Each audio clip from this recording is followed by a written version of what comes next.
Olá pessoal, eu sou o professor Ricardo Kleber e neste vídeo nós vamos dar início à segunda unidade falando dos fundamentos sobre o Linux. Tendo conhecido então o histórico do Linux, o seu surgimento lá com Linus Torvalds em 91 e ainda tudo que ele derivou, como foi a história do Unix, o seu embate com a Microsoft, o seu principal concorrente, o Windows, e tudo que aconteceu nessa história até a consolidação do sistema operacional Linux. Então a gente parte agora para uma parte mais fundamental, um detalhamento sobre o Linux em si e sua infraestrutura. Vamos dividir então em 4 partes, começando agora com a arquitetura do sistema, em seguida mais uma videoaula, versões e distribuições, a terceira então, sistemas de arquivos suportados e para finalizar, pacotes de software. Separamos então em 4 vídeos em sequência que está na playlist aí para vocês. A intenção então de falar sobre a arquitetura do sistema Linux é mostrar internamente o que diferencia ele dos demais sistemas operacionais, ou pelo menos o que está mais evidente quando comparamos a sua estrutura com outros sistemas, principalmente essa estrutura que pode ser alterada, e essa é a grande novidade. Surge então essa palavra que em outros sistemas não é tão evidente, não é tão falada, mas que é o coração de qualquer sistema operacional, o kernel. Se fala bastante, naturalmente, do kernel do Linux por ele ser uma parte do software, além de vital, no caso do Linux, pode ser alterada. Isso mesmo, se você tiver conhecimentos específicos, se aprofundar no Linux, tem toda a possibilidade de fazer alterações no kernel. Alterando, inserindo, removendo, configurando, deixando o kernel do jeito que você quer, de acordo com suas necessidades. Por isso é tão importante e relevante falar de kernel quando começa-se a falar do Linux. Veja, o kernel é o núcleo do sistema operacional. A partir do kernel é que gerenciamos tanto os dispositivos de hardware, todos os periféricos que estão anexados ao sistema operacional precisam que seus drivers estejam integrados ao kernel para proporcionar que você possa tanto utilizar seus monitores, impressoras e demais periféricos integrados ao seu sistema operacional. É necessário então integrar esses dispositivos através dos drivers ao kernel, além dos dispositivos de hardware, o gerenciamento de memória. Fazer as técnicas de paginação, de swap, alocar, desalocar a memória, tudo isso é feito por uma parte do kernel e gerenciada pelo kernel como um todo. O kernel também é responsável pelo gerenciamento de processos, uma questão que vocês já devem ter visto na fundamentação dos sistemas operacionais, quando se apresenta o escalonamento de processos, o gerenciamento de sistemas multitarefa, multiusuário, sem que haja problemas de conflito, problemas que um processo interfira no funcionamento do outro. Tudo isso é feito a partir do kernel em uma parte específica, o gerenciamento de processos. E ainda o gerenciamento do sistema de arquivos. Então, independente de qual sistema de arquivos estejamos falando, nós veremos aí nas próximas videoaulas que o Linux tem o seu próprio sistema de arquivos ou pode usar uma série de sistemas de arquivos nativamente atrelado ao seu sistema operacional, mas que também reconhece uma infinidade de outros sistemas de arquivos de outros sistemas operacionais. Então você pode acoplar naturalmente discos rígidos e outras mídias de outros sistemas operacionais ao Linux, que ele não só reconhece, como gerencia o acesso a esses arquivos que estão gravados num outro tipo de sistemas de arquivos. Tudo isso gerenciado pelo kernel.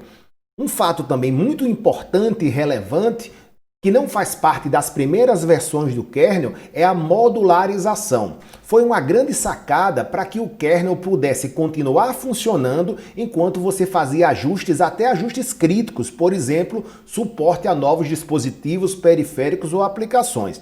O kernel passou então a ser modularizável, permitindo que você acople ou desacople partes de software importantes, anexando e desanexando ao kernel, dando suporte ou removendo o suporte do seu sistema operacional em tempo de execução, ou seja, sem a necessidade, na grande maioria das vezes, de fazer a reinicialização da máquina.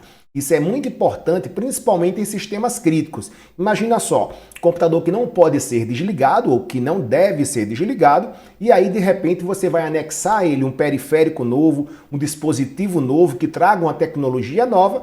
Então, ao contrário dos demais sistemas operacionais e das primeiras versões do Linux, você acopla então um módulo a esse kernel que dá suporte a essa nova funcionalidade e ao inserir esse módulo e dar esse suporte, você anexa e passa a utilizar, acessar o novo dispositivo sem a necessidade de reinicialização do seu sistema, dentre outras funcionalidades. A modularização tende também a tirar a complexidade do kernel, dando a complexidade a cada parte integrante complementar, podendo assim tratar pequenos problemas ou pequenas partes, módulos do kernel à parte, anexando e desanexando quando for necessário.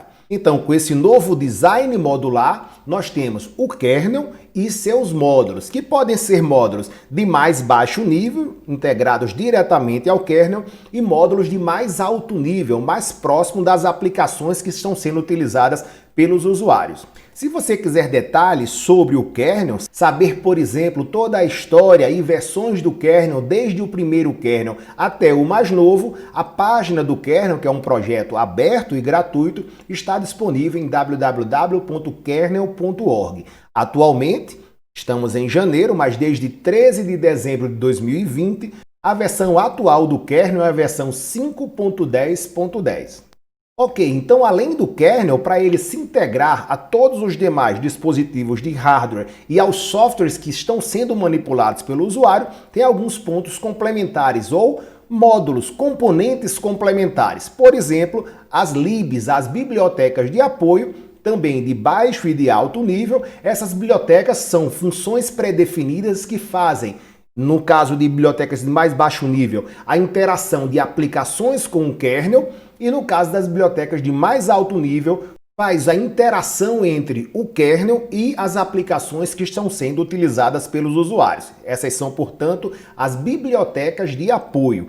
Além disso, para interagir com o kernel, o usuário pode fazer uso do interpretador de comandos, ou shell, que não é tão comum para os usuários de sistemas como Windows, porque é uma interface em modo texto, em linha de comando, coisa que antes os usuários da Microsoft até usavam quando se usava o MS-DOS, ou atualmente, se você mesmo na interface gráfica quiser utilizar o prompt do DOS, que é o interpretador de comandos. Pois bem, a interface principal em modo texto do Linux se chama interpretador de comandos ou simplesmente shell. E existem, a exemplo de outros aplicativos, diversas shells diferentes que podem ser incorporadas para a utilização, para a interação do usuário com o kernel do Linux.